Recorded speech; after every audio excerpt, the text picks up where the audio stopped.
Bonjour et bienvenue, voici notre tour d'horizon économique, géopolitique et boursier. Nous sommes le vendredi 22 novembre et pour comprendre comment tourne la planète finance et lorsqu'elle semble tourner presque à l'arrêt en fait, c'est sur la bourse au quotidien et nulle part ailleurs. Et l'épisode du jour s'intitulera Chasser l'intrus. Et l'intrus dont je parle, c'est le monde réel, celui que vous animez, celui que nous habitons. Ce monde réel qui est venu casser la hausse des indices ce vendredi matin. Et le CAC 40 était bien parti pourtant. Il gagnait entre 0,7 et 0,8%. Le CAC 40 se hissait vers 5930 points et il allait rejoindre son niveau de clôture de vendredi dernier, 5933. Je crois de mémoire ou à un point près.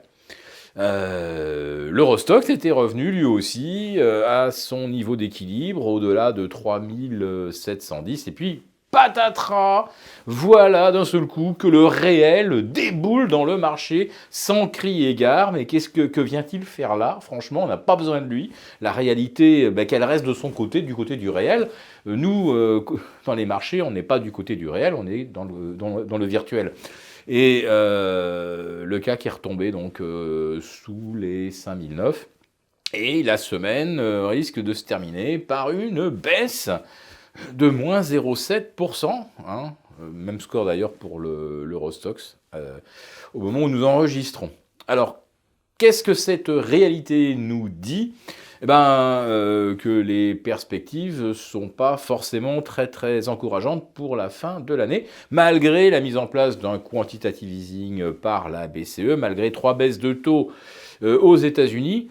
Globalement, la zone euro va voir son activité se contracter. Je parle du PMI composite qui agrège à la fois l'activité du secteur manufacturier et du secteur tertiaire. Voilà, c'est-à-dire les fameux services. Cet indice composite était attendu en hausse à 50,9 après 50,6 au mois d'octobre. Et on tombe à 50,3. La marge de sécurité par rapport, on va dire, au seuil des 50 et le basculement dans un contexte de contraction, on n'en est quand même pas très très loin. On perd 0,3% par rapport à octobre. Il ne faudrait pas qu'au mois de décembre, on perde encore 0,3% par rapport au mois de novembre. Alors, l'Europe ralentit. Et on n'est finalement pas les plus mal lotis parce que, outre-Manche, au Royaume-Uni, là, on a carrément basculé sous les 50, et pas qu'un peu, puisqu'on retombe à 48,6 sur les services. Et les services, c'est le moteur du réacteur au Royaume-Uni. Les services, c'est la banque, c'est la finance, ça écrase absolument tout le reste. On va dire que au Royaume-Uni, le ratio service contre manufacturier, c'est presque du 80-20. Donc c'est vraiment quand même de mauvais augure. Sachant plus de ça que le Royaume-Uni est quand même assez connecté, corrélé aux États-Unis. À l'Europe, certes, mais aux États-Unis également. Alors donc, qu'est-ce que nous dit ce ralentissement des services qui essentiellement sont financiers? Voilà, on se dirige peut-être vers une croissance à plus 0,1% au quatrième trimestre en Europe. Heureusement qu'on avait des plus 0,2, plus 0,3 au trimestre précédent, ce qui fait que selon l'OCDE, on arrivera quand même à sauver un indice à 1,20 de croissance en zone euro en 2019. Alors ce qui est le plus inquiétant, c'est qu'en 2020, on ne fera pas mieux, et en 2021 non plus.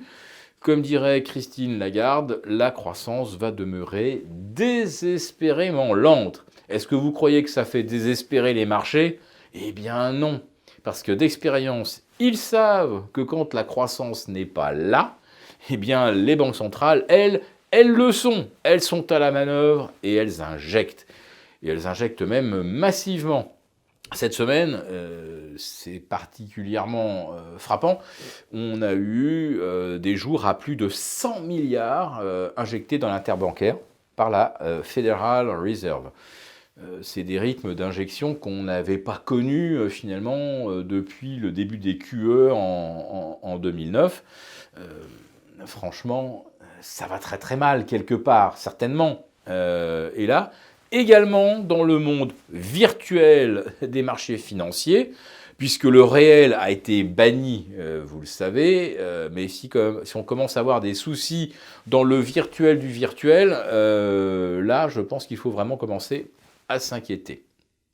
Voilà, je vous donne rendez-vous lundi pour une nouvelle vidéo, mais notre direct, contrairement à ce que je vous ai annoncé à la fin de notre live du jour, ce direct ne pourra pas avoir lieu, car les équipes de tournage seront à l'extérieur et nous allons donc nous donner rendez-vous mardi matin à 11h30. Alors je suis vraiment désolé pour ce contretemps. Mais pas de rendez-vous donc à 11h30. Alors, si cette vidéo vous a plu, n'hésitez pas à nous mettre le thumb up. Je rappelle que le live où je réponds absolument à toutes les questions, alors j'espère le plus pertinemment possible. En tout cas, c'est réservé à nos abonnés de Béchade Confidentiel. Vous pouvez vous abonner en cliquant sur ce lien. N'hésitez pas à le faire. Je vous donne donc rendez-vous lundi pour une nouvelle vidéo quotidienne, mais mardi pour notre live. Très bon week-end à tous.